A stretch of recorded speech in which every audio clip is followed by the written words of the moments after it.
Duncan Hartwell had not heard his son speak in 214 days. He counted them. He counted everything now.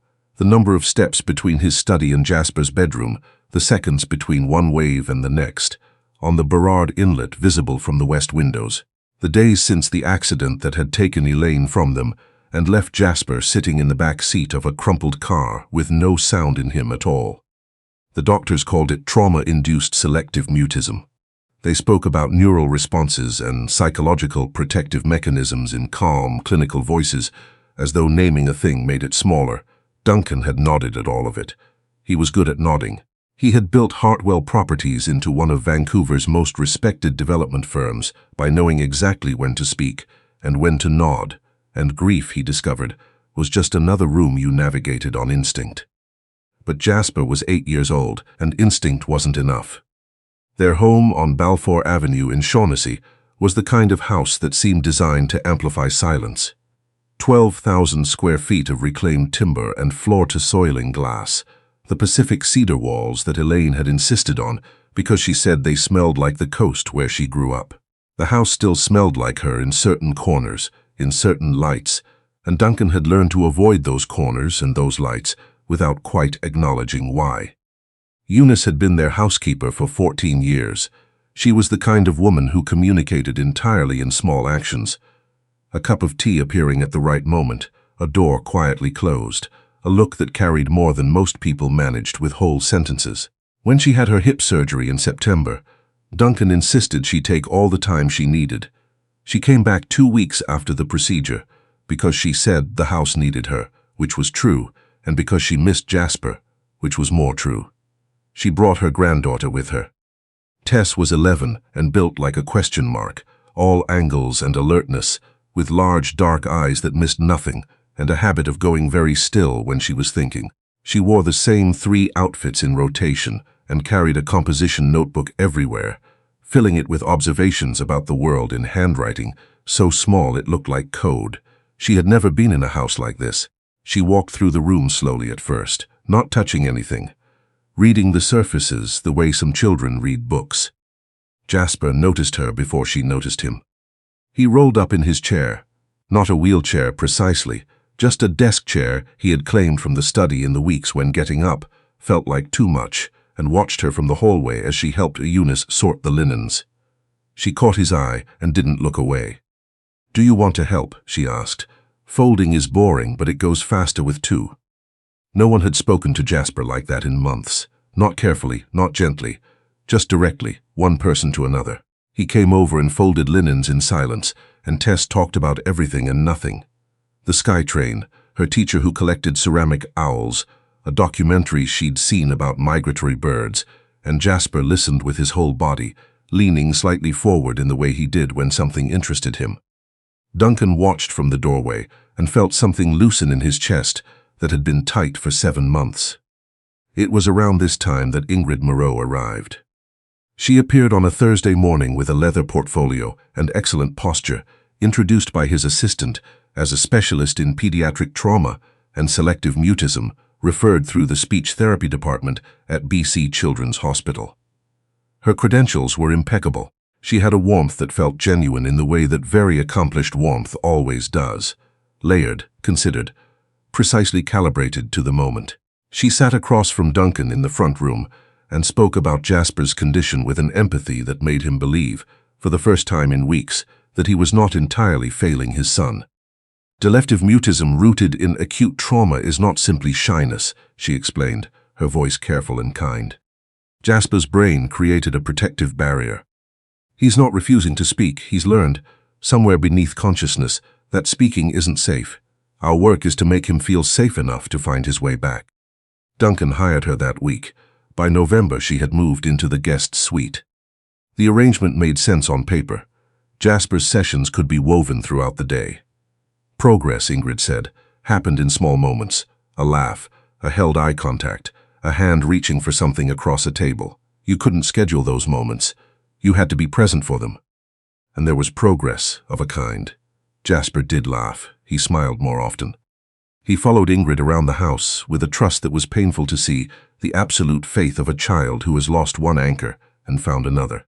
The vacancy that had taken up residence behind his eyes in the weeks after the accident began to lighten. But he did not speak. Ingrid's explanations were always reasonable. He's building. The work is happening below the surface. She said this in different configurations, each one plausible, each one just close enough to what Duncan wanted to hear that he stopped pressing. She had a way of reflecting his own concerns back at him, so gently he barely noticed he'd started believing her interpretation of them. Dr. Gregory Oldham had overseen Jasper's care since the accident. He was a quiet, meticulous man who expressed concern in increments the way a responsible person does when they are not entirely certain. In December, he mentioned, in passing, that he would expect to see at least marginal vocalization by now. He had reviewed Ingrid's session notes. He found them thorough, well documented, but strangely absent of specific milestones or targets. Sometimes these things resist timelines, Ingrid said, when Duncan mentioned Oldham's concern. Her tone was gentle. Dr. Oldham is a wonderful physician, but this isn't purely medical territory. I'd hate for Jasper to feel pressured by external expectations just as he's beginning to feel safe. Duncan backed off. He was good at trusting experts. It was another skill that had served him well in business. Tess was not good at trusting experts. She was 11 and had no particular reverence for credentials. She had, however, spent most of her childhood learning to read rooms, her mother working double shifts, her grandmother watching for signs of weather in other people's faces, the way survival sharpens certain instincts. She noticed that Ingrid's voice was different when Duncan was not in the room. Not dramatically different, just flatter, somehow, the warmth still there, but sitting on top instead of coming from underneath. She noticed that after their private sessions, Jasper was always very quiet. Not his usual quiet, which had a kind of waiting in it. This was a heavier quiet, the kind that pressed down. She noticed that when she and Jasper played together, building things from cardboard in the kitchen, spreading maps of places they wanted to go across the study floor, he made sounds, not words. But sounds, small laughs, surprised exhales, the beginning of something, and that these sounds never appeared in the afternoons after Ingrid's sessions. She didn't know what to do with what she noticed. She was 11. She wrote it in her notebook in her small handwriting and looked at it for a long time. The afternoon things changed was a Thursday in January. Tess had finished her reading early and gone looking for Jasper to show him a picture she'd found of the deep ocean, bioluminescent creatures, the kind that make their own light in absolute darkness. She knew he would love it. She found him in the therapy room with Ingrid. The door was almost closed, not latched. She heard Ingrid's voice before she saw anything. That's the thing about speaking, Jasper. Ingrid's voice was gentle, almost melodic. When you were silent, you and your mother had a secret language, didn't you? The way she understood you without words. The day you speak again, that language is gone. You'll just be ordinary. She'll just be gone. Tess stood very still in the hallway. She heard Jasper make a small sound, not a word, something smaller than a word, a kind of compressed grief that had no name. I know, said Ingrid warmly, as though comforting him. I know, sweetheart. That's why we don't rush. Tess walked away from the door and sat down in the kitchen. Eunice found her there with her notebook open and her pen not moving. Tess, what's happening? Grandma, Tess said slowly, what does it mean when someone tells you that getting better is the same as losing something? Eunice's hands went still on the dish towel. Tell me exactly what you heard. That evening, Tess told her grandmother everything. The flat voice behind the closed door, the heavy quiet after sessions, the things she'd written down over weeks. Eunice listened without interrupting, which was unusual for her, and then she called Duncan. He came down to the kitchen and sat across from Tess. She was looking at him with her dark, careful eyes, and she told him all of it. Clearly, without drama, the way people tell the truth when they are sure of it. She told him that speaking would make him ordinary, Tess said, that his mum would just be gone once he talked again. She said they shouldn't rush. Duncan's face went very still. He was good at that too. Tess, he said finally, how long have you been noticing these things? Since November, she said. I wrote it all down. She pushed the notebook across the table. He read every page. He thanked her, asked her to stay in the kitchen with Eunice, and went to find Ingrid's session notes. The real ones, not the summaries she sent to Oldham, but the private journal she kept in her leather portfolio. He found it in the guest suite, in the desk drawer, and he read it standing in the cold light of the window. It was meticulous documentation of a different kind of work altogether. Reinforced connection between vocalization and loss of the maternal bond. Jasper responded well to framing speech as a form of forgetting. He is deeply motivated by his grief.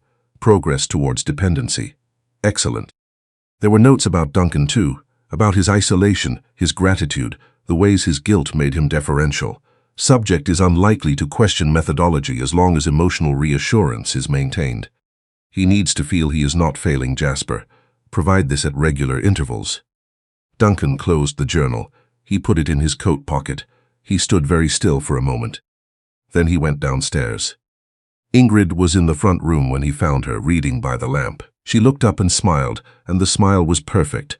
Warm, open, exactly right. "Is everything all right?" she said.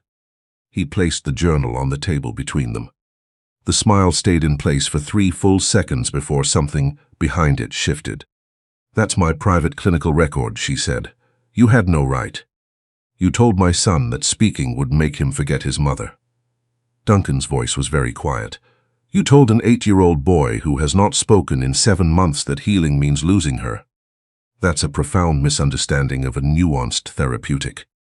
"I have it in writing," Duncan said. "I have Tess's account of what she heard through the door. I have 7 months of nothing, Ingrid, when every specialist before you expected some progress by now." He paused. "Dr. Oldham will be here tomorrow morning. I'd like you to be gone before he arrives." Ingrid looked at him for a long moment. The warmth had gone entirely now, replaced by something calculating and cold and utterly unsurprised, as though she had considered this possibility and assigned it a probability long ago. "You've grown very attached to that child," she said, and for a moment it wasn't clear which child she meant. Both of them, in fact. That kind of sentiment makes people careless, makes them easy to mislead.